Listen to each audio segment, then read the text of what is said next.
Once again, welcome back to Amar's classes. ನಾನು ಅಮರೇಶ್ ಪೋತ್ನಾಳ್. ಇದು class number 644 ಆಗುತ್ತೆ ಮತ್ತು ಒಟ್ಟಾರೆಯಾಗಿ ಇವತ್ತು ನಾವು ಒಂದು KPSC ವರ್ಡ್ಸ್ ಇರತಕ್ಕಂತಹ ನೋಟಿಫಿಕೇಶನ್ ಏನಿದೆ ಕೃಷಿ ಇಲಾಖೆಯ ಗ್ರೂಪ್ ಬಿ ಹುದ್ದೆಗಳ ಒಂದು ಅಧಿಸೂಚನೆ ವರ್ಡ್ಸ್ ಇದೆ. ಇವತ್ತು 20/9/2024 ಸೊ ಮತ್ತೊಮ್ಮೆ ಸುಮಾರು 1010 ಹತ್ತಿರ ಗ್ರೂಪ್ ಬಿ ಹುದ್ದೆಗಳ ನೋಟಿಫಿಕೇಶನ್ ಆಗಿದೆ. ಅದು ಹೊಸ ವಿಧಾನದಂತೆ. ಹಾಗಾದ್ರೆ ಏನದು ಹೊಸ ವಿಧಾನ? ನಮ್ಮ ಕರ್ನಾಟಕದ ಸಿವಿಲ್ ಸರ್ವಿಸಸ್ ಪರೀಕ್ಷೆಗಳಿಗೆ ಒಂದು ಮಾಡಿಫಿಕೇಶನ್, ಒಂದು ತಿದ್ದುಪಡಿಯನ್ನ ಇತ್ತೀಚೆಗೆ ಗೆಜೆಟ್ ಅಧಿಸೂಚನೆಯಲ್ಲಿ ಹೊರಡಿಸಲಾಗಿತ್ತು. ಆ ಅಧಿಸೂಚನೆಯ ಪ್ರಕಾರ ನೋಟಿಫಿಕೇಶನ್ ಆಗ್ತಾ ಇದೆ, ಗಮನಿಸಬೇಕು. ಸೊ ಕೃಷಿ ಇಲಾಖೆಯ 945 ಗ್ರೂಪ್ ಬಿ ಹುದ್ದೆಗಳು. ಒಂದು AO ಅಂದ್ರೆ ಅಗ್ರಿಕಲ್ಚರಲ್ ಆಫೀಸರ್ ಅಂದ್ರೆ ಕೃಷಿ ಅಧಿಕಾರಿ, ಮತ್ತೊಂದು AAO ಅಂದ್ರೆ ಅಸಿಸ್ಟೆಂಟ್ ಅಗ್ರಿಕಲ್ಚರಲ್ ಆಫೀಸರ್ ಅಥವಾ ಸಹಾಯಕ ಕೃಷಿ ಅಧಿಕಾರಿಗಳು ಅಂತಕ್ಕಂತಹ AO ಮತ್ತು AO ಹುದ್ದೆಗಳು. ಒಟ್ಟಾರೆಯಾಗಿ 945 ಹುದ್ದೆಗಳಿದ್ದಾವೆ. ಅದರಲ್ಲಿ AOಗೆ ಎಷ್ಟು, AO ಪೋಸ್ಟ್ಗೆ ಎಷ್ಟಿದ್ದಾವೆ ಮತ್ತು ಹುದ್ದೆಗಳ ವರ್ಗೀಕರಣ ಏನಿದೆ ಅಂದ್ರೆ RPC ರೆಸಿಡಿವಲ್ ಪೇರೆಂಟ್ ಕೆರಿಡರ್ ಅಥವಾ ನಾನ್ HK ರೀಸನ್ ಅಂತ ಕರಿತೀವಿ. ಬಹಳ ಜನಕ್ಕೆ ಗೊತ್ತಿರಲ್ಲ. RPC ಅಂದ್ರೂ ಅಷ್ಟೇನೆ, ನಾನ್ HK ಅಂದ್ರೂ ಅಷ್ಟೇನೆ. ಅದಕ್ಕೆ ಎಷ್ಟು ಹುದ್ದೆಗಳಿದಾವೆ ಮತ್ತು ಇನ್ನೊಂದು ಕಡೆ HK ರೀಸನ್ ಅಥವಾ ಸ್ಥಳೀಯ ವೃಂದ ಅಂತ ಕರಿತೀವಿ. ಆ ಒಂದು ವೃಂದದಲ್ಲಿ ಎಷ್ಟು ಹುದ್ದೆಗಳಿದಾವೆ, ಅದೆಲ್ಲವನ್ನು ಕೂಡ ನೋಡ್ತಾ ಹೋಗೋಣ. ಜೊತೆಗೆ ಸಿಲೆಬಸ್ ಏನಿದೆ ಮತ್ತು ಆಯ್ಕೆ ವಿಧಾನದಲ್ಲಿ ಒಂದಷ್ಟು ಮಾರ್ಪಾಡನ್ನು ಮಾಡಿದರೆ ಆ ಮಾರ್ಪಾಡು ಏನಿದೆ ಮತ್ತು ವಿದ್ಯಾರ್ಹತೆ ಏನಿರಬೇಕು. ಕೃಷಿ ಇಲಾಖೆಯ ಗ್ರೂಪ್ ಬಿ ಹುದ್ದೆಗಳು ಕೃಷಿ ಅಧಿಕಾರಿಗಳು ಮತ್ತು ಸಹಾಯಕ ಕೃಷಿ ಅಧಿಕಾರಿಗಳಂದ್ರೆ ಯಾವ ಒಂದು ಎಲಿಜಿಬಿಲಿಟಿಯನ್ನ, ಎಜುಕೇಶನ್ ಅನ್ನ ಮಾಡಿರ್ಬೇಕು ಅನ್ನೋದು ಕೂಡ ಇಂಪಾರ್ಟೆಂಟ್ ಆಗುತ್ತೆ. ಹಾಗಾಗಿ ಸಾಕಷ್ಟು ಹುದ್ದೆಗಳಿದಾವೆ, ಬಟ್ ಎಲ್ರಿಗೂ ಕೂಡ ಇದು ಅಪ್ಲೈ ಆಗಲ್ಲ. ಹಾಗಾಗಿ ಒಂದು ಕ್ಯಾಟಗರಿಯ ವಿದ್ಯಾರ್ಹತೆಯನ್ನು ಹೊಂದಿರತಕ್ಕಂಥವ್ರಿಗೆ ಈ ಒಂದು ಹುದ್ದೆಗಳು ಎಲಿಜಿಬಲ್ ಆಗ್ತವೆ. ಆ ಒಂದು ಕ್ಯಾಟಗರಿಯಲ್ಲಿ ಇರ್ತಕ್ಕಂಥವ್ರು ಬಹಳ ಜನ ಈ ಕಾಂಪಿಟೇಟಿವ್ ಎಕ್ಸಾಮ್ ಅಥವಾ ಕಾಂಪಿಟೇಟಿವ್ ಫೀಲ್ಡ್ ಅಲ್ಲಿ ಇರಲ್ಲ. ಅವ್ರಿಗೆ ಒಂದು ಕಂಪ್ಲೀಟ್ ಮಾಹಿತಿಯನ್ನು ಕೊಡ್ತಕ್ಕಂಥ ಪ್ರಯತ್ನವೂ ಕೂಡ ಆಗುತ್ತೆ. ಬನ್ನಿ ಹಾಗಾದ್ರೆ. ಸೊ ಏನಿದೆ, ಕರ್ನಾಟಕ ಲೋಕಸೇವಾ ಆಯೋಗ ನಮ್ಮ ಬೆಂಗಳೂರಿನಲ್ಲಿರ್ತಕ್ಕಂಥ ಉದ್ಯೋಗ ಸೌಧದ ಈ ಆಯೋಗವು 20/9/2024 ಅಂದ್ರೆ ಇವತ್ತು ಹೊರಡಿಸಿರ್ತಕ್ಕಂಥ ನೋಟಿಫಿಕೇಶನ್ ಆಗುತ್ತೆ. ಇದರಲ್ಲಿ ಉಳಿಕೆ ಮೂಲ ವೃಂದ ಅಂದ್ರೂ ಅಷ್ಟೇನೆ, ನಾನ್ HK ರೀಸನ್ ಅಂದ್ರೂ ಅಷ್ಟೇನೆ, ರೆಸಿಡಿವಲ್ ಪೇರೆಂಟ್ ಕೇಡರ್ RPC ಅಂದ್ರೂ ಒಂದೇನೆ. ಹೀಗೆ ಉಳಿಕೆ ಮೂಲ ವೃಂದದ ಗ್ರೂಪ್ ಬಿ ವೃಂದದ ಹುದ್ದೆಗಳು ಇದಾವೆ. ಎಷ್ಟಿದಾವೆ ಅಂದ್ರೆ, ಉಳಿಕೆ ಮೂಲ ವೃಂದದಲ್ಲಿ ಕೃಷಿ ಇಲಾಖೆಯ ಗ್ರೂಪ್ ಬಿ ಹುದ್ದೆಗಳಲ್ಲಿ ಕೃಷಿ ಅಧಿಕಾರಿಗಳು ಅಂದ್ರೆ AO ಹುದ್ದೆಗಳು 86 ಇದಾವೆ. ಸಹಾಯಕ ಕೃಷಿ ಅಧಿಕಾರಿಗಳು ಅಂದ್ರೆ ಅಸಿಸ್ಟೆಂಟ್ ಅಗ್ರಿಕಲ್ಚರಲ್ ಆಫೀಸರ್ AAO ಹುದ್ದೆಗಳು 586 ಪೋಸ್ಟ್ಗಳಿದಾವೆ. ಗಮನಿಸಬೇಕು, 86 AO 586 ಪೋಸ್ಟ್ಗಳಿದಾವೆ. ಓಕೆ. ಇನ್ನು ಹೈದರಾಬಾದ್ ಕರ್ನಾಟಕ ವೃಂದ ಅಥವಾ ಸ್ಥಳೀಯ ವೃಂದ ಅಥವಾ HK ರೀಸನ್ ಅಂತ ಕರಿತೀವಿ ಅಥವಾ KK ರೀಸನ್ ಅಂತ ಏನ್ ಕರಿತೀವಿ, ಗ್ರೂಪ್ ಬಿ ವೃಂದದ ಈ ಒಂದು ಹುದ್ದೆಗಳಲ್ಲಿ ಒಟ್ಟಾರೆಯಾಗಿ ಕೃಷಿ ಅಧಿಕಾರಿಗಳು 42, ಸಹಾಯಕ ಕೃಷಿ ಅಧಿಕಾರಿಗಳು 231. ಹಾಗಾದ್ರೆ 86ಕ್ಕೆ 42 ಸೇರಿಸಿದ್ರೆ 128 ಹುದ್ದೆಗಳು AO ಮತ್ತು 586ಕ್ಕೆ 231 ಸೇರಿಸಿದ್ರೆ 7, 11, 5, 817 AO ಹುದ್ದೆಗಳಾಗ್ತವೆ. ಒಟ್ಟಾರೆಯಾಗಿ 128 ಪ್ಲಸ್ 817 ಅಂದ್ರೆ 15, 1, 4, 945 ಹುದ್ದೆಗಳು ಒಟ್ಟಾರೆಯಾಗಿ ಗ್ರೂಪ್ ಬಿ ಹುದ್ದೆಗಳಾಗ್ತವೆ ಕೃಷಿ ಇಲಾಖೆಯಲ್ಲಿ. ಆಯ್ಕೆ ಪ್ರಕ್ರಿಯೆಗೆ ನಿಗದಿಪಡಿಸಿರುವ ಕಾಲಮಿತಿ ಅಂದ್ರೆ ಅರ್ಜಿಯನ್ನು ಸಲ್ಲಿಸಲು ಪ್ರಾರಂಭಿಕ ದಿನಾಂಕ 7/10/2024 ಅಂದ್ರೆ ಮುಂದಿನ ತಿಂಗಳು ಅಕ್ಟೋಬರ್ 7ರಿಂದ ಆರಂಭವಾದ್ರೆ ಕೊನೆಯ ದಿನಾಂಕ ನವೆಂಬರ್ 7ರವರೆಗೂ ಕೊಟ್ಟಿದ್ದಾರೆ. ಅದಕ್ಕೆಲ್ಲ ಶುಲ್ಕ ಅದೆಲ್ಲ ನೀವು ನೋಡ್ಕೋಬೇಕಾಗುತ್ತೆ. ಮತ್ತು ಇಲ್ಲಿ ಇತ್ತೀಚೆಗೆ ಇದೇ ಸೆಪ್ಟೆಂಬರ್ 10ರಂದು ವಿಶೇಷ ರಾಜ್ಯ ಪತ್ರಿಕೆಯಲ್ಲಿ ಒಂದು ಬದಲಾವಣೆಯನ್ನು ಕೂಡ ತರಲಾಗಿತ್ತು. ಕರ್ನಾಟಕ ನಾಗರಿಕ ಸೇವಾ ನೇರ ನೇಮಕಾತಿ ಸಾಮಾನ್ಯ ನಿಯಮಗಳು 2021ಕ್ಕೆ ತಿದ್ದುಪಡಿಯನ್ನ ಮಾಡಿ ಆ ತಿದ್ದುಪಡಿಯಲ್ಲಿ ಸಂದರ್ಶನವಿಲ್ಲದ ಗ್ರೂಪ್ ಎ ಮತ್ತು ಗ್ರೂಪ್ ಬಿ ಹುದ್ದೆಗಳಿಗೆ ಸಂಬಂಧಿಸಿದಂತೆ ಸ್ಪರ್ಧಾತ್ಮಕ ಪರೀಕ್ಷೆಯು ತಲಾ 300 ಅಂಕಗಳ 2 ಲಿಖಿತ ಪ್ರಶ್ನೆ ಪತ್ರಿಕೆಗಳನ್ನು ಹೊಂದಿರಲಿದೆ ಅಂತ ಹೇಳಿದ್ರು. ತಲಾ 300 ಅಂಕಗಳ 2 ಲಿಖಿತ ಪ್ರಶ್ನೆ ಪತ್ರಿಕೆ ಅಂದ್ರೆ ಪೇಪರ್ 1 300 ಅಂಕ, ಪೇಪರ್ 2 ಕೂಡ 300 ಅಂಕ ಇರುತ್ತೆ. ಎಲ್ಲವೂ ಕೂಡ ಬಹು ಆಯ್ಕೆ ಅಥವಾ ಮಲ್ಟಿಪಲ್ ಚಾಯ್ಸ್ ಕ್ವಶನ್ಸ್ ಬೇಸ್ಡೇ ಎಕ್ಸಾಮ್ ಇರುತ್ತೆ 300 ಅಂಕಗಳಿಗೂ ಕೂಡ. ಜೊತೆಗೆ ಋಣಾತ್ಮಕ ಅಂಕಗಳನ್ನು ಕೂಡ ಒಳಗೊಂಡಿರುತ್ತೆ 1/4 of the total marks allotted. So ಇಲ್ಲಿ 300 ಅಂಕಗಳಿಗೆ 100 ಪ್ರಶ್ನೆ ಇರ್ತಾವೋ ಅಥವಾ 150 ಪ್ರಶ್ನೆ ಇರ್ತಾವೋ ಇನ್ನೂ ಕ್ಲಾರಿಟಿ ಇಲ್ಲ, ಅಥವಾ ಎಷ್ಟು ಪ್ರಶ್ನೆ ಇರ್ತವೆ ಅಂತ. ಸೊ ಒಟ್ಟಾರೆಯಾಗಿ ಒಂದೊಂದು ಪ್ರಶ್ನೆಗೆ ಎಷ್ಟು ಅಂಕಗಳನ್ನು ನಿಗದಿಪಡಿಸಿರ್ತಾರೋ ಅದರ 25% ಆಫ್ ದ ಟೋಟಲ್ ಮಾರ್ಕ್ಸ್ ಆ ಒಂದು ಪ್ರಶ್ನೆಗೆ ಅದು ನೆಗೆಟಿವ್ ಆಗುತ್ತೆ. ಈಗ ನಮ್ಗೆ ಗೊತ್ತಿದೆ 1 ಮಾರ್ಕ್ಗೆ ಒಂದಿದ್ರೆ ಸೊ ಎಷ್ಟಾಗುತ್ತೆ, 0.25 ಮಾರ್ಕ್ಸ್ ಹೋಗುತ್ತೆ.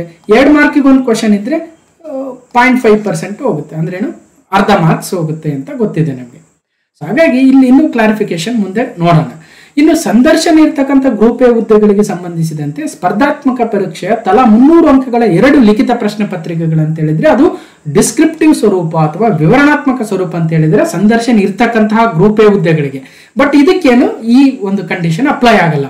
ಈ ಗೆಜೆಟ್ ನೋಟಿಫಿಕೇಶನ್ ಪ್ರಕಾರ ಯಾವ ಒಂದು ಕಂಡೀಷನ್ ಅಪ್ಲೈ ಆಗುತ್ತೆ ಅಂದ್ರೆ ಇದು ಸಂದರ್ಶನವಿಲ್ಲದ ಗ್ರೂಪ್ ಎ ಮತ್ತು ಗ್ರೂಪ್ ಬಿ.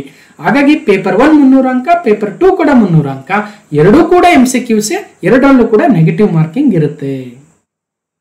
ಹಾಗಾದ್ರೆ ಗ್ರೂಪ್ ಎ ಮತ್ತು ಗ್ರೂಪ್ ಬಿ ಹುದ್ದೆಗಳಾಗುತ್ತೆ. ಈ ಒಂದು ನೋಟಿಫಿಕೇಶನ್ AO 945 ಹುದ್ದೆಗಳದು. ಇದರಲ್ಲಿ 2 ಪತ್ರಿಕೆ ಇರುತ್ತೆ ಅಂತ ಹೇಳಿದ್ವಿ.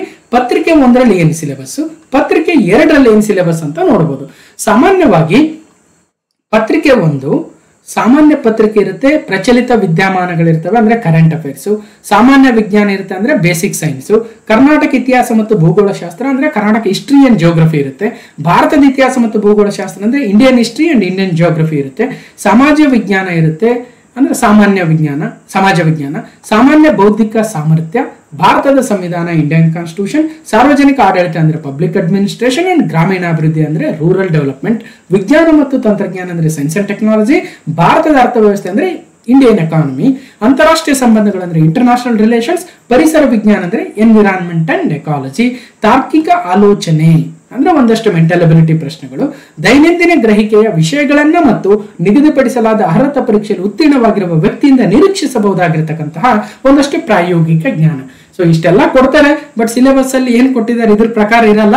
ಸಾಮಾನ್ಯವಾಗಿ ಜನರಲ್ ಆಗಿ ನಾವೇನ್ ಮಾಡ್ತೀವಿ, ಹಿಸ್ಟ್ರಿಯಿಂದ ಒಂದು 10 ರಿಂದ 15 ಪ್ರಶ್ನೆ ಎಕ್ಸ್ಪೆಕ್ಟ್ ಮಾಡಬಹುದು, ಪಾಲಿಟಿಯಿಂದ ಅಥವಾ ಕಾನ್ಸ್ಟಿಟ್ಯೂಷನ್ ಇಂದ ಒಂದು 10 ರಿಂದ 15 ಪ್ರಶ್ನೆ ಎಕ್ಸ್ಪೆಕ್ಟ್ ಮಾಡಬಹುದು, ಜಿಯೋಗ್ರಫಿಯಿಂದ ಒಂದು 10 ರಿಂದ 15, ಎಕನಾಮಿಕ್ಸ್ ಇಂದ ಒಂದು 8 ರಿಂದ 10, ಮತ್ತು ಬೇಸಿಕ್ ಸೈನ್ಸ್ ಇಂದ ಒಂದು 10 ರಿಂದ 15, ಮೆಂಟಲ್ ಅಬಿಲಿಟಿಯಿಂದ ಒಂದು 8 ರಿಂದ 10, ಕರೆಂಟ್ ಅಫೇರ್ಸ್ ಇಂದ ಒಂದು 15 ರಿಂದ 20, ಅಥವಾ ಮೇ ಬಿ ಇನ್ನಷ್ಟು ಸೈನ್ಸ್ ಅಂಡ್ ಟೆಕ್ ಇಂದ ಒಂದು 2-3, ಪರಿಸರ ವಿಜ್ಞಾನದಿಂದ ಒಂದು 2-3, ಈ ರೀತಿಯಾಗಿ ಜನರಲ್ ಆಗಿ ಟ್ರೆಂಡ್ ಬಗ್ಗೆ ಕೂಡ ನಾವು ಮಾತಾಡಿದೀವಿ. ಸೊ ಒಂದೊಂದ್ಸಲ ಪರಿಸರ ವಿಜ್ಞಾನದ ಮೇಲೆ 10 ರಿಂದ 15ಕ್ಕೆ ಹೋಗ್ಬಿಡ್ತಾರೆ. ಸೊ ಎಕನಾಮಿಕ್ಸ್ ಮೇಲೆ ಬಹಳ ಕಡಿಮೆ ಹೋಗ್ತಾರೆ, ಹಿಸ್ಟ್ರಿ ಮೇಲೆ ಬಹಳ ಕಡಿಮೆ ಹೋಗ್ತಾರೆ, ಒಂದೊಂದ್ಸಲ ಪಾಲಿಟಿ ಜಿಯೋಗ್ರಫಿ ಜಾಸ್ತಿ ಬರುತ್ತೆ. ಹೀಗೆ ಒಂದಷ್ಟು ವ್ಯತ್ಯಾಸಗಳಂತ ಆಗ್ತಾ ಇದ್ದಾವೆ. ನೀವು ಆಗಾಗ ನಾವು ಈ ಟ್ರೆಂಡ್ ಅನಾಲಿಸಿಸ್ ಮಾಡಿರ್ತೀವಿ, ಹೋಗಿ ನೋಡ್ಬೋದು ಅಲ್ವಾ. ಸೊ ಇದು ಪತ್ರಿಕೆ 1 300 ಅಂಕಗಳಿಗಿರುತ್ತೆ, ರೆಡಿ ಆಗಬೇಕು ಒಂದ್ ಕಡೆ. ಇನ್ನು ನಿರ್ದಿಷ್ಟ ಪತ್ರಿಕೆ ಅಂದ್ರೆ ನಿಮ್ಮ ಸ್ಪೆಸಿಫಿಕ್ ಆಗಿರ್ತಕ್ಕಂಥ ಪೇಪರ್. ಈ ಪತ್ರಿಕೆಯ ಪಠ್ಯಕ್ರಮವನ್ನು ಆಯ್ಕೆ ಪ್ರಾಧಿಕಾರವು ಯಾವ ಹುದ್ದೆಗೆ ಆಯ್ಕೆ ಮಾಡಲಾಗುತ್ತದೆಯೋ ಆ ಹುದ್ದೆಯ ಸ್ವರೂಪವನ್ನು ದೃಷ್ಟಿಯಲ್ಲಿಟ್ಟುಕೊಂಡು ಸಂಬಂಧಪಟ್ಟ ಕ್ಷೇತ್ರ, ಇಲಾಖೆ ಅಥವಾ ನೇಮಕಾತಿ ಪ್ರಾಧಿಕಾರದೊಂದಿಗೆ ಸಮಾಲೋಚಿಸಿ ನಿರ್ಧಾರ ಮಾಡ್ತಾರೆ. ಹಾಗಾಗಿ ಪತ್ರಿಕೆ 2ಗೆ ಈಗ ನೀವು ಕೃಷಿ ಅಧಿಕಾರಿ ಅಥವಾ ಸಹಾಯಕ ಕೃಷಿ ಅಧಿಕಾರಿ ಹುದ್ದೆಯನ್ನು ಕರೆದಿರೋದ್ರಿಂದ ಇಲ್ಲಿ BSc agriculture, BSc agricultural honours ಅಥವಾ ಇನ್ನೊಂದು 15% ಪೋಸ್ಟ್ ಇದೆ, ನಾನು ಮುಂದೆ ಹೇಳ್ತಾ ಹೋಗ್ತೀನಿ. ಅಗ್ರಿಕಲ್ಚರಲ್ ಬೇಸ್ಡ್ ಪೋಸ್ಟ್ ವಿದ್ಯಾರ್ಹತೆಯನ್ನು ಪಡೆದಿರ್ತಕ್ಕಂಥವ್ರಿಗೆ ಇರೋದ್ರಿಂದ ನಿಮ್ಮ ಸಬ್ಜೆಕ್ಟ್ಗಳು ಯಾವ್ಯಾವ ಇದಾವೆ ಅದ್ರ ಮೇಲೇನೆ ಪತ್ರಿಕೆ 2 ಇರುತ್ತೆ, ಅದು ಕೂಡ MCQ ಬೇಸ್ಡ್ ಇರುತ್ತೆ. ಓಕೆ, ಹಾಗಾದ್ರೆ ಈ ಒಂದು ಪರ್ಟಿಕ್ಯುಲರ್ ಆಗಿ ಕೃಷಿ ಇಲಾಖೆಯ ಗ್ರೂಪ್ ಬಿ ಹುದ್ದೆಗಳ AOಗೆ ಯಾವ ಸಿಲೆಬಸ್ ಇದೆ ಪತ್ರಿಕೆ 2 ಅನ್ನೋದನ್ನು ಕೂಡ ಮುಂದೆ ನೋಡ್ತಾ ಹೋಗೋಣ. ಒಟ್ಟಾರೆಯಾಗಿ ಇವತ್ತು ನಾವು KPSC ಅನೌನ್ಸ್ ಮಾಡಿರ್ತಕ್ಕಂಥ ಒಂದು ನೋಟಿಫಿಕೇಶನ್, ಕೃಷಿ ಇಲಾಖೆಯ ಕೃಷಿ ಅಧಿಕಾರಿಗಳು ಮತ್ತು ಕೃಷಿ ಸಹಾಯಕ ಕೃಷಿ ಅಧಿಕಾರಿಗಳ ಬಗ್ಗೆ ನೋಟಿಫಿಕೇಶನ್ ಬಗ್ಗೆ ಡಿಸ್ಕಷನ್ ಮಾಡ್ತಾ ಇದೀವಿ. AO ಅಂದ್ರೆ ಅಗ್ರಿಕಲ್ಚರಲ್ ಆಫೀಸರ್ 86+42 ಅಂದ್ರೆ NHK ರೀಸನ್ 86, HK ರೀಸನ್ 42, ಒಟ್ಟು 128 ಪೋಸ್ಟ್. AOಗೆ NHK ರೀಸನ್ 586, HK ರೀಸನ್ 231, ಒಟ್ಟಾರೆ 817 ಪೋಸ್ಟ್ಗಳು. ಸೊ ಒಟ್ಟಾರೆ 945 ಹುದ್ದೆಗಳ ಡಿಸ್ಕಷನ್ ಅನ್ನು ಮಾಡ್ತಾ ಇದ್ದೀವಿ. ಸೊ ನನ್ನ ಒಂದಷ್ಟು ಕಿರುಪರಿಚಯ ಇದೆ. ಅಮರ್ಸ್ ಕ್ಲಾಸಸ್ ಅಂತಕ್ಕಂಥ ಯೂಟ್ಯೂಬ್ ಚಾನಲ್ ಇದೆ, ಅಮರ್ಸ್ ಕ್ಲಾಸಸ್ ಅಂತಕ್ಕಂಥ ಟೆಲಿಗ್ರಾಮ್ ಚಾನಲ್ ಕೂಡ ಇದೆ. ಅವುಗಳ ಒಂದು ಲಿಂಕ್ ಅನ್ನ ಡಿಸ್ಕ್ರಿಪ್ಷನ್ ಬಾಕ್ಸ್ ಅಲ್ಲಿ ಕೊಟ್ಟಿದ್ದೀನಿ, ಹೋಗಿ ಜಾಯ್ನ್ ಆಗಿ ನಿಮ್ಮ ವಿವಿಧ ಪರೀಕ್ಷೆಗಳಿಗೆ ಕೂಡ ಅನುಕೂಲ ಆಗ್ತಕ್ಕಂಥ ಸಾಕಷ್ಟು ವಿಡಿಯೋಗಳನ್ನು ಮಾಡ್ತಾ ಇದ್ದೀವಿ. ಅವೆಲ್ಲವನ್ನು ಕೂಡ ನಿಮ್ಮ ಮುಂದಿನ ಪರೀಕ್ಷೆಗಳಿಗೆ ಬಳಸ್ಕೊಳ್ಬೋದು. ಒಂದಷ್ಟು ಕಂಪ್ಯೂಟರ್ ಮೇಲೆ ಇದಾವೆ. ಅದೇ ರೀತಿಯಾಗಿ ಕರೆಂಟ್ ಅಫೇರ್ಸ್ ರಿಲೇಟೆಡ್ ಆಗಿರ್ತಕ್ಕಂತಹ ಎತ್ತಿನ ಹೊಳೆ ಯೋಜನೆ, ಪ್ಯಾರಿಸ್ ಪ್ಯಾರಾ ಒಲಿಂಪಿಕ್ಸ್ ನಡೆದಿತ್ತು ಅದ್ರ ಮೇಲೆ, ಮಹದಾಯಿ ಯೋಜನೆ ಇತ್ತೀಚೆಗೆ ಅಲ್ಲಿ ಕ್ಲಾಸ್ ನಂಬರ್ ವೈಸ್ ಕೊಟ್ಟಿರ್ತೇನೆ ನೋಡಿ. ಕ್ಲಾಸ್ ನಂಬರ್ 629, 631, 632, 638 ಪೋರ್ಟ್ ಪ್ಲೇಯರ್ ಅನ್ನ ಶ್ರೀ ವಿಜಯಪುರಂ ಅಂತ ಬದಲಾವಣೆ ಮಾಡಿದ ಮೇಲೆ ಒಂದು ವಿಡಿಯೋ. ಆಸ್ಟ್ರೇಲಿಯನ್ ಓಪನ್ ನಡೆದಿತ್ತು, ಫ್ರೆಂಚ್ ಓಪನ್ ನಡೆದಿತ್ತು, ವಿಂಬಲ್ಡನ್ ನಡೆದಿತ್ತು, US ಓಪನ್ ಬಗ್ಗೆ ಮಾಡಿದ್ದೀವಿ. ಅದೇ ತರ KS ಎಕ್ಸಾಮ್ ಇತ್ತೀಚೆಗೆ ಮುಗಿದಿತ್ತು. ಆ KS ಎಕ್ಸಾಮ್ ನ ಪೇಪರ್ 1 ಆಗಿರ್ಬೋದು, ಪೇಪರ್ 2 ಮೇಲಿನ ವಿವಿಧ ಸಬ್ಜೆಕ್ಟ್ಗಳು, ಸೈನ್ಸ್ ಅಂಡ್ ಟೆಕ್ ಮೇಲೆ 7 ಪ್ರಶ್ನೆ ಬಂದಿದ್ವು, ಅದನ್ನ ಡಿಸ್ಕಷನ್ ಮಾಡಿದ್ವಿ. ಎನ್ವಿರಾನ್ಮೆಂಟ್ ಮೇಲೆ 13 ಪ್ರಶ್ನೆ ಬಂದಿದ್ವು, ಅದನ್ನ ಡಿಸ್ಕಷನ್ ಮಾಡಿದ್ವಿ. ಬಜೆಟ್ ಎಕನಾಮಿಕ್ ಸರ್ವೆ ಮೇಲೆ 20 ಪ್ರಶ್ನೆ, ಕರೆಂಟ್ ಅಫೇರ್ಸ್ ಮೇಲೆ 23 ಪ್ರಶ್ನೆ, ಅದೇ ರೀತಿಯಾಗಿ ನ್ಯಾಷನಲ್ ಇಂಪಾರ್ಟೆನ್ಸ್ ಮೇಲೆ 10 ಪ್ರಶ್ನೆ ಬಂದಿತ್ತು, ಪಾಲಿಟಿ ಮೇಲೆ 19 ಪ್ರಶ್ನೆ ಬಂದಿತ್ತು. ಅವೆಲ್ಲವನ್ನು ಕೂಡ ಆಯಾ ಕ್ಲಾಸ್ ನಂಬರ್ ಅಲ್ಲಿ ಡಿಸ್ಕಷನ್ ಮಾಡಿದ್ದೀವಿ.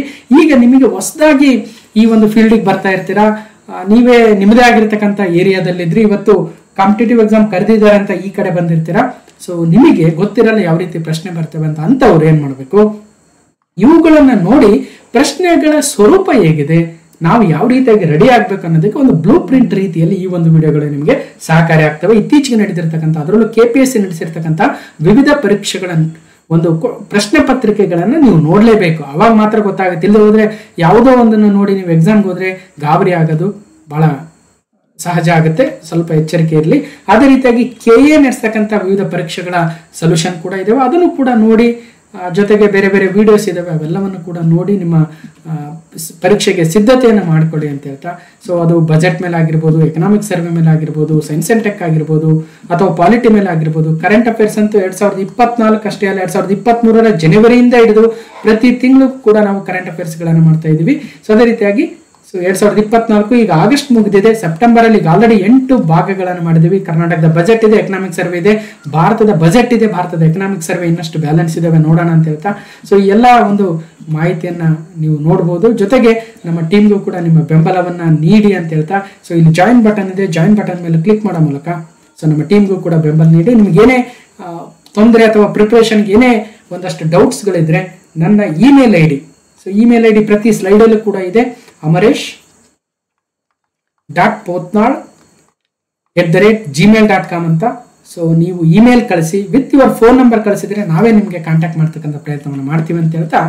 ಸೊ ಇನ್ನು ಸಾಕಷ್ಟು ವಿಡಿಯೋಗಳಿದಾವೆ. ಸೊ ಎಲ್ಲವನ್ನು ನೋಡಿ ಸಿದ್ಧತೆಯನ್ನು ಮಾಡ್ಕೊಳ್ಳಿ. ಏನೇ ಇಶ್ಯೂ ಇದ್ರೂ ಕೂಡ ನೀವು ನಮಗೆ ಕಾಂಟ್ಯಾಕ್ಟ್ ಮಾಡ್ಬೋದು ಅಂತ ಹೇಳ್ತಾ. ಸಾಮಾನ್ಯ ಅಭ್ಯರ್ಥಿಗಳಿಗೆ ಶುಲ್ಕ 600 ರೂಪಾಯಿ, ಪ್ರವರ್ಗ 2A 2B 3A 3Bಗೆ 300 ರೂಪಾಯಿ ಶುಲ್ಕ, ಮಾಜಿ ಸೈನಿಕ ಅಭ್ಯರ್ಥಿಗಳಿಗೆ 50 ರೂಪಾಯಿ, ಮತ್ತು SC ST ಪ್ರವರ್ಗ 1 ಮತ್ತು ಅಂಗವಿಕಲ ಅಭ್ಯರ್ಥಿಗಳಿಗೆ ಶುಲ್ಕ ಪಾವತಿಯಿಂದ ವಿನಾಯಿತಿ ಇದೆ.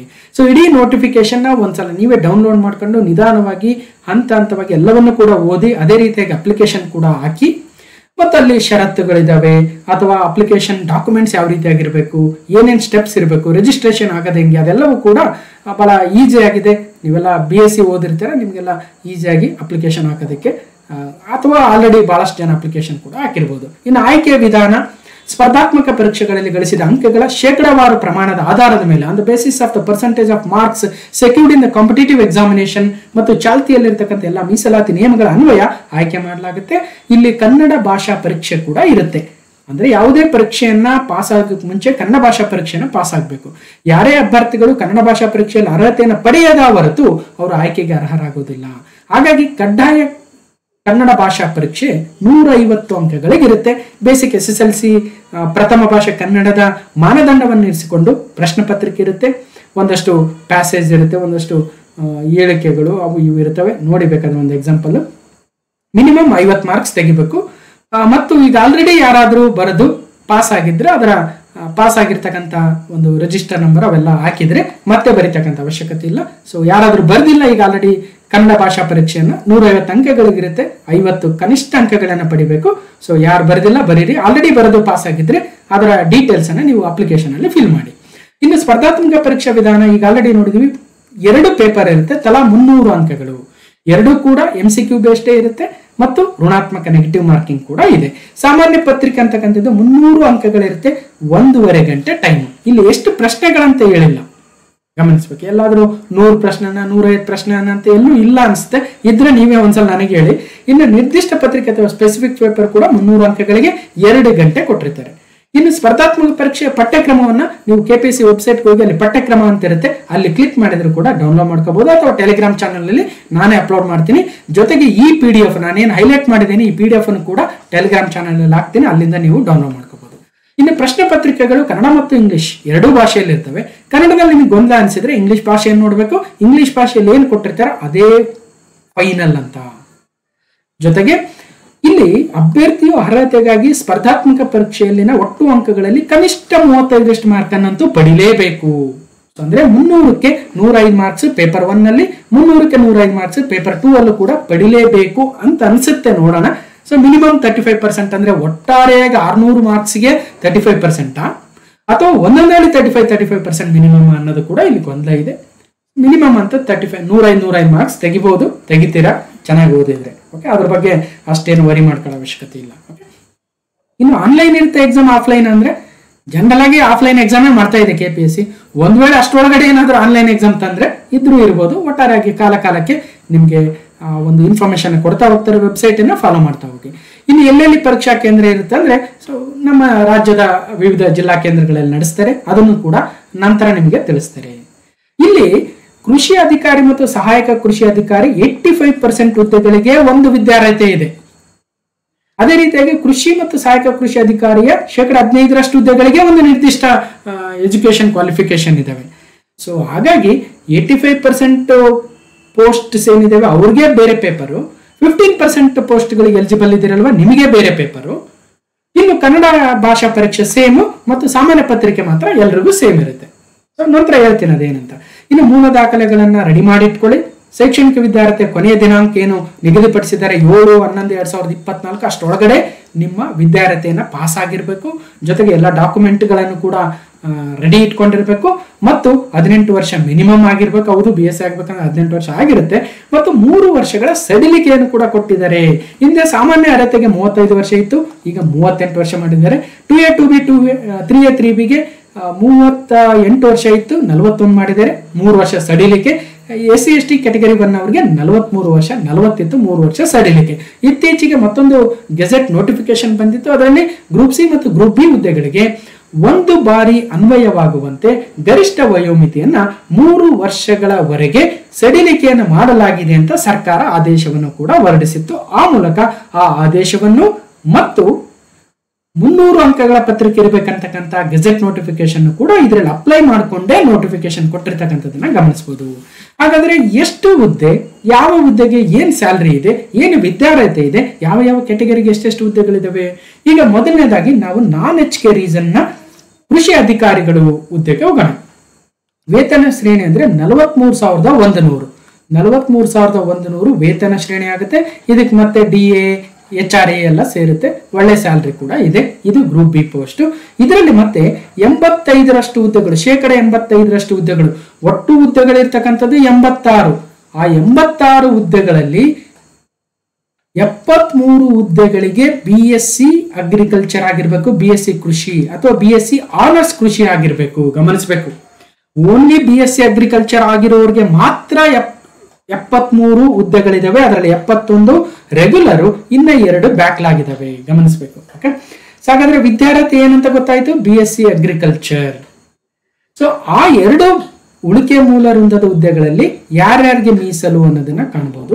ಅದೇ ರೀತಿಯಾಗಿ 71 ಹುದ್ದೆಗಳಿಗೆ ಇಲ್ಲಿ ಪರಿಶಿಷ್ಟ ಜಾತಿಯವರಿಗೆ, ಇತರೆಗೆ 2, ಮಹಿಳೆಯರಿಗೆ 5, ಗ್ರಾಮೀಣ ಪ್ರದೇಶಕ್ಕೆ 3, ಮಾಜಿ ಸೈನಿಕರಿಗೆ 1, ಒಟ್ಟಾರೆಯಾಗಿ ಪರಿಶಿಷ್ಟ ಜಾತಿಯವರಿಗೆ 12 ಹುದ್ದೆಗಳು, ಪರಿಶಿಷ್ಟ ಪಂಗಡದವರಿಗೆ 6, ಮತ್ತೆ ಯಾವ್ಯಾವ ಕ್ಯಾಟಗರಿ ಅಂತ ನೋಡ್ಕೋಬೇಕು. ಪ್ರವರ್ಗ 1 3, ಹೀಗೆ ಸಾಮಾನ್ಯ ಅಭ್ಯರ್ಥಿಗಳಿಗೆ 31, ಒಟ್ಟಾರೆಯಾಗಿ 71 ಹುದ್ದೆಗಳು ಪ್ಲಸ್ 2 ಬ್ಯಾಕ್ಲಾಗ್ 73 ಹುದ್ದೆಗಳನ್ನ ಕೃಷಿ ಅಧಿಕಾರಿಗಳು 85% ಹುದ್ದೆಗಳನ್ನ BSc ಅಗ್ರಿಕಲ್ಚರ್ ಆಗಿರ್ತಕ್ಕಂಥವ್ರಿಗೆ. ಇನ್ನು ಉಳಿದಿರ್ತಕ್ಕಂಥ 15% ಹುದ್ದೆಗಳು, 13 ಹುದ್ದೆಗಳನ್ನ BTech ಆಹಾರ ವಿಜ್ಞಾನ ಮತ್ತು ತಂತ್ರಜ್ಞಾನ, food technology, food science and technology, BTech food technology, BSc ಕೃಷಿ ಮಾರುಕಟ್ಟೆ ಮತ್ತು ಸಹಕಾರ, agricultural market and cooperatives, BSc honours ಕೃಷಿ ಮಾರಾಟ ಅಂಡ್ ಸಹಕಾರ, BSc honours agri business management, BSc ಕೃಷಿ ಜೈವಿಕ ತಂತ್ರಜ್ಞಾನ, agricultural biotechnology, BTech biotechnology, BSc agricultural engineering and BTech agricultural engineering. ಈ ಸ್ಟ್ರೀಮ್ ಅಲ್ಲಿ ಯಾರಾದ್ರೂ ನೀವಿದ್ರೆ ನಿಮಗೆ 15% ಅಷ್ಟು ಹುದ್ದೆಗಳನ್ನು ಮೀಸಲಿರಿಸಲಾಗಿದೆ. ಇನ್ನು 85% BSc ಅಗ್ರಿ ಆದವರಿಗೇನೆ ಕೊಡ್ತಾ ಇದ್ದಾರೆ, ಗಮನಿಸಬೇಕು. ಆ 15% ಹುದ್ದೆಗಳಂದ್ರೆ 86ರಲ್ಲಿ 13 ಹುದ್ದೆಗಳಾಗುತ್ತವೆ. ಆ 13 ಹುದ್ದೆಗಳಲ್ಲಿ ಯಾವ್ಯಾವ ಕ್ಯಾಟಗರಿಗೆ ಎಷ್ಟೆಷ್ಟು ಹುದ್ದೆ ಅಂತ ನೀವೇ ನೋಟಿಫಿಕೇಶನ್ ಡೌನ್ಲೋಡ್ ಮಾಡ್ಕೊಂಡಾದ್ರೂ ಓದಿ, ಇಲ್ಲಾದ್ರೂ ಕೊಟ್ಟಿರ್ತೀನಿ, ಇದನ್ನ PDF ಅನ್ನಾದ್ರೂ ಕೂಡ ನೋಡ್ಕೊಳ್ಳಿ. ಇನ್ನು ಸಹಾಯಕ ಕೃಷಿ ಅಧಿಕಾರಿಗಳು ನಾನ್-HK ರೀಸನ್ನ ಒಟ್ಟಾರೆಯಾಗಿರ್ತಕ್ಕಂಥ ಹುದ್ದೆಗಳಲ್ಲಿ 85% ಹುದ್ದೆಗಳು ಅಗೇನ್ BSc ಕೃಷಿ ಮತ್ತು BSc ಆನರ್ಸ್ ಕೃಷಿ ಓದಿರೋರಿಗೆ 498 ಪೋಸ್ಟ್ಗಳಿದಾವೆ. ಅದರಲ್ಲಿ ಮತ್ತೆ ಯಾವ್ಯಾವ ಕ್ಯಾಟಗರಿಗೆ ಎಷ್ಟೆಷ್ಟು ಅಂತ ಕೂಡ ನೋಡ್ಕೋಬಹುದು.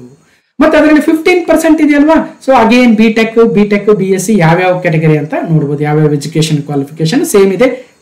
ಅಗ್ರಿಕಲ್ಚರ್ ಇಂಜಿನಿಯರಿಂಗ್, ಬಯೋಟೆಕ್ನಾಲಜಿ ಅಥವಾ ಕೃಷಿ ಮಾರುಕಟ್ಟೆ ಸಹಕಾರ, ಫುಡ್ ಟೆಕ್ನಾಲಜಿ, ಫುಡ್ ಸೈನ್ಸ್ ಆ ಓದಿರೋರಿಗೆ BSc. ಸೊ ಇದರಲ್ಲಿ 40,900ರಿಂದ 78,200ವರೆಗೂ ಒಂದು ಪೇ ಸ್ಕೇಲ್ ಕೂಡ ಇದೆ. ಮತ್ತು ಒಟ್ಟಾರೆಯಾಗಿ 88 ಹುದ್ದೆಗಳು. 498 AO, 85% BSc ಕೃಷಿ ಅವರಿಗೆ. ಇನ್ನು ಉಳಿದಿರ್ತಕ್ಕಂಥ ಬಿಟೆಕ್ BSc ಪದವೀಧರರಿಗೆ 15% ಅಂದ್ರೆ 88 ಪೋಸ್ಟ್ ಆಗುತ್ತೆ. ಇದು ನಾನ್-HKದಲ್ಲಿ. ಇನ್ನು HK ಅಂತ ಬಂದಾಗ ಕೃಷಿ ಅಧಿಕಾರಿಗಳ ಪೋಸ್ಟ್ 85% ಅವರಿಗೆ, ಒಟ್ಟು 7 ಬ್ಯಾಕ್ಲಾಗ್, 29 ರೆಗ್ಯುಲರ್ ಪೋಸ್ಟ್ಗಳು. ಐಕಾರ್ ವೃಂದ, ಹೈದರಾಬಾದ್ ಕರ್ನಾಟಕ ವೃಂದ, ಅದು ಕೂಡ ಯಾವ್ಯಾವ ಕ್ಯಾಟಗರಿ ಅವರಿಗೆ ಎಷ್ಟೆಷ್ಟು ಅಂತ ಒಂದ್ಸಲ ನೋಟ್ ಮಾಡ್ಕೊಳ್ಳಿ. ಇನ್ನು ಕೃಷಿ ಅಧಿಕಾರಿಗಳ 15% ಅಲ್ಲಿ 1 ಬ್ಯಾಕ್ಲಾಗ್ ಹುದ್ದೆ ಇದೆ, 5 ರೆಗ್ಯುಲರ್ ಹುದ್ದೆಗಳು ಇದಾವೆ. ಇನ್ನು ಸಹಾಯಕ ಕೃಷಿ ಅಧಿಕಾರಿಗಳು HK ರೀಸನ್ ಅಲ್ಲಿ ಒಟ್ಟಾರೆಯಾಗಿ 189, 85% ಅವರಿಗೆ, ಅದರಲ್ಲಿ 7 ಬ್ಯಾಕ್ಲಾಗ್ ಕೂಡ ಇದಾವೆ. ಒಟ್ಟಾರೆಯಾಗಿ BSc ಕೃಷಿ ಅವರಿಗೆ 85% ಆಯ್ತು. ಇನ್ನು ಅದರ್ ದೆನ್ BSc ಕೃಷಿ ಇರೋರಿಗೆ 1 ಬ್ಯಾಕ್ಲಾಗ್, 34 ರೆಗ್ಯುಲರ್ ಪೋಸ್ಟ್ಗಳು ಇದಾವೆ. ಸೊ ಇಷ್ಟು ಒಟ್ಟಾರೆ ಪೋಸ್ಟ್ಗಳು. ಇನ್ನು ವಿಶೇಷ ಸೂಚನೆಗಳು ಅಂತ ನೋಡಿದಾಗ, ನೀವೆಲ್ಲ ದಾಖಲಾತಿಗಳನ್ನ, ನಿಮ್ಮ ದಾಖಲೆಗಳನ್ನ ಸರಿಯಾದ ಕೊನೆಯ ದಿನಾಂಕದಂದೇ ರೆಡಿ ಇಟ್ಕೋಬೇಕು. ಸೊ ಅಂದ್ರೆ 7/11/2024 ಒಳಗಡೆ ನೀವು ಎಲ್ಲ category certificates, Kannada medium, rural ಅಥವಾ ನಿಮ್ಮ ಅಂಗವಿಕಲರ ಸರ್ಟಿಫಿಕೇಟ್ ಇದ್ರೆ, ಮಾಜಿ ಸೈನಿಕ ಸರ್ಟಿಫಿಕೇಟ್ ಇದ್ರೆ ಮುನ್ನೊಂದು, ಮತ್ತೆ ಮಾಜಿ ಸೈನಿಕರು ಅಥವಾ ವಿಧವೆಯರು ಅಥವಾ ಅಂಗವಿಕಲರು ಇವರಿಗೆ ಮತ್ತಷ್ಟು ವಯೋ ಮೀಸಲಾತಿ ಕೂಡ ಇರುತ್ತೆ. ಅದನ್ನು ಕೂಡ ನೀವು ನೋಟಿಫಿಕೇಶನ್ ಅಲ್ಲಿ ಕಂಪ್ಲೀಟ್ ಆಗಿ ನೋಡ್ಕೋಬೇಕು. ಒಟ್ಟಾರೆಯಾಗಿ ಎಲ್ಲ ಪ್ರಮಾಣ ಪತ್ರಗಳನ್ನ ತಪ್ಪದೆ ಅಪ್ಲೋಡ್ ಮಾಡಿ. ಸೊ ಮೂಲ ದಾಖಲೆಗಳನ್ನ ಕೇಳಿದ್ರೆ ನೀವು ಸೆಲೆಕ್ಷನ್ ಆದಾಗ ಕೇಳ್ತಾರೆ, ಅವಾಗ ಅದನ್ನ ತೋರಿಸ್ಬೇಕಾಗುತ್ತೆ. ಅದೇ ನಂಬರು, ಅದೇ ಎಲ್ಲ ಕರೆಕ್ಟ್ ಆಗಿರ್ಬೇಕು. ಒಂದು ವೇಳೆ ನಿಮ್ಗೆ ಏನಾದ್ರೂ ಪತ್ರ ವ್ಯವಹಾರ ನಡೆಸಬೇಕು ಆಯೋಗದನ್ನ ಅಂದ್ರೆ ನಿಮ್ಮ ಪೂರ್ಣ ಹೆಸರು, ಇಮೇಲ್ ID ಸಮೇತ ನೀವು ಅಂಚೆ ವಿಳಾಸಕ್ಕೆ ಕಳಿಸಬಹುದು. ಇನ್ನು ಸಿಲೆಬಸ್ಸಿಗೆ ಬರೋಣ. ಸಿಲೆಬಸ್ ಅಲ್ಲಿ ನೋಡಿದೀವಿ ಆಲ್ರೆಡಿ. ಪತ್ರಿಕೆ 1ನಲ್ಲಿ ಸಾಮಾನ್ಯ ಪತ್ರಿಕೆ, ಅದೇ ಕರೆಂಟ್ ಅಫೇರ್ಸ್, ಸೈನ್ಸ್ ಮತ್ತು ಪಾಲಿಟಿ, ಹಿಸ್ಟ್ರಿ, ಜಿಯೋಗ್ರಫಿ, ಅದು Indian polity, Indian geography, Indian history, Indian Karnataka history, public administration, Indian constitution, rural development, science and technology, Indian economy, ಇವೇ ಎಲ್ಲವೂ ಕೂಡ ಇದಾವೆ.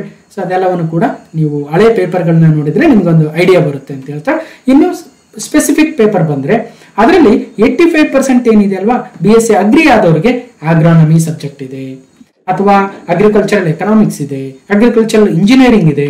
ಹೀಗೆ ಬೇರೆ ಬೇರೆ ಸಬ್ಜೆಕ್ಟ್ಸ್ ಇದಾವೆ. ನಿಧಾನವಾಗಿ ಆ ಸಿಲೆಬಸ್ ಕೂಡ ಕೊಟ್ಟಿದ್ದಾರೆ KPSC ಅವರು. ನಾನು ಕೂಡ ಟೆಲಿಗ್ರಾಮ್ ಚಾನಲ್ ಅಲ್ಲಿ ಹಾಕ್ತೀನಿ. ನಿಧಾನವಾಗಿ ಎಲ್ಲ ಸಬ್ಜೆಕ್ಟ್ಗಳನ್ನ ನೋಡ್ಕೊಳ್ಳಿ. ಇಲ್ಲಿ 15% ಅವರು ಇದಾರಲ್ವಾ, ಸೊ ಅಂದ್ರೆ ಅದರ್ ದ್ಯಾನ್ BSc ಅಗ್ರಿ ಅವರು ಉಳಿದಿರ್ತಕ್ಕಂಥವ್ರಿಗೆ 15%ಗೆ ಅವ್ರಿಗೂ ಕೂಡ ಒಂದಷ್ಟು ಸಿಲೆಬಸ್ ಕೊಟ್ಟಿದ್ದಾರೆ. ಅವ್ರಿಗೆ ಸೆಪರೇಟ್ ಪೇಪರ್, ಇವ್ರಿಗೆ ಸೆಪರೇಟ್ ಪೇಪರ್, ಇಲ್ಲಿ ಮಿಕ್ಸ್ ಇಲ್ಲ. 85% ಅವ್ರಿಗೆ ಸೆಪರೇಟ್ ಪೇಪರ್, ಸ್ಪೆಸಿಫಿಕ್ ಪೇಪರ್, 15% ಅವ್ರಿಗೆ ಸೆಪರೇಟ್ ಪೇಪರ್.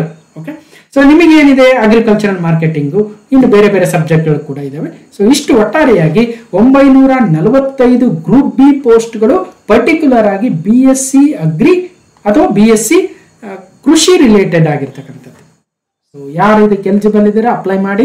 ನಿಮಗೆ ಹೆಚ್ಚಿನ ಮಾಹಿತಿ ಬೇಕಂದ್ರೆ ದಯವಿಟ್ಟು ಇಮೇಲ್ ಮಾಡಿ, ನಾವು ನಿಮ್ಗೆ ಹೆಚ್ಚಿನ ಮಾಹಿತಿಯನ್ನು ಕೊಡ್ತಕ್ಕಂಥ ಪ್ರಯತ್ನವನ್ನು ಮಾಡ್ತೀವಿ ಅಂತ ಹೇಳ್ತಾ, ಸೊ ಹೇಗನ್ನಿಸ್ತು, ಏನೇ ನಿಮಗೆ ಡೌಟ್ ಇದೆ, ಸೊ ಅದೆಲ್ಲವನ್ನು ಕೂಡ ನೀವು ಇಮೇಲ್ ಮುಖಾಂತರ ತಿಳಿಸಿದ್ರೆ, ವಿತ್ ಯುವರ್ ಫೋನ್ ನಂಬರ್ ಹಾಕಿದ್ರೆ ನಿಮಗೆ ಒಂದಷ್ಟು ಗೈಡ್ ಮಾಡ್ತಕ್ಕಂಥ ಪ್ರಯತ್ನವನ್ನು ನಾವು ಮಾಡ್ತೀವಿ ಅಂತ ಹೇಳ್ತಾ, ಯಾವ ರೀತಿಯಾಗಿ ಓದಬೇಕು, ಏನು ಓದಬೇಕು, ಯಾವ ರೀತಿಯಾಗಿ ಹಿಂದೆ ಪ್ರಶ್ನೆ ಪತ್ರಿಕೆಗಳಲ್ಲಿ ಬಂದಿತ್ತು, ಕರೆಂಟ್ ಅಫೇರ್ಸ್ ಏನು ಓದಬೇಕು, ಬಜೆಟ್, ಎಕನಾಮಿಕ್ ಸರ್ವೆ ಅಥವಾ ಬೇರೆ GK ಪೇಪರ್ ಯಾವ ರೀತಿಯಾಗಿ ಬಂದಿದ್ದಾವೆ, ಸೊ ನಿಮ್ಮ ಸಬ್ಜೆಕ್ಟಲ್ಲಿ ಏನೇನು ಕೇಳ್ಬೋದು ಅಂತಕ್ಕಂಥ ವಿಚಾರಗಳನ್ನು ಕೂಡ ನಾವು ಡಿಸ್ಕಷನ್ ಮಾಡೋಣ ಅಂತ ಹೇಳ್ತಾ, ಸೊ ಈ ವಿಡಿಯೋ ಹೇಗನ್ನಿಸ್ತು ಅಂತ ಕಮೆಂಟ್ ಮಾಡಿ. ನಿಮ್ಮ ಡೌಟ್ಸ್ ಕೂಡ ಇದ್ರೆ ಕಮೆಂಟ್ ಮೂಲಕ ತಿಳಿಸಿ ಅಂತ ಹೇಳ್ತಾ, ಸೊ ಈ ವಿಡಿಯೋನ ಕಂಪ್ಲೀಟ್ ಆಗಿ ನೋಡಿರ್ತಕ್ಕಂಥ ಎಲ್ಲರಿಗೂ ಧನ್ಯವಾದಗಳು. ಮತ್ತೆ ಮುಂದಿನ ವಿಡಿಯೋದಲ್ಲಿ ಸಿಗ್ತೇನೆ ಅಂತ ಹೇಳ್ತಾ, ಥ್ಯಾಂಕ್ ಯು.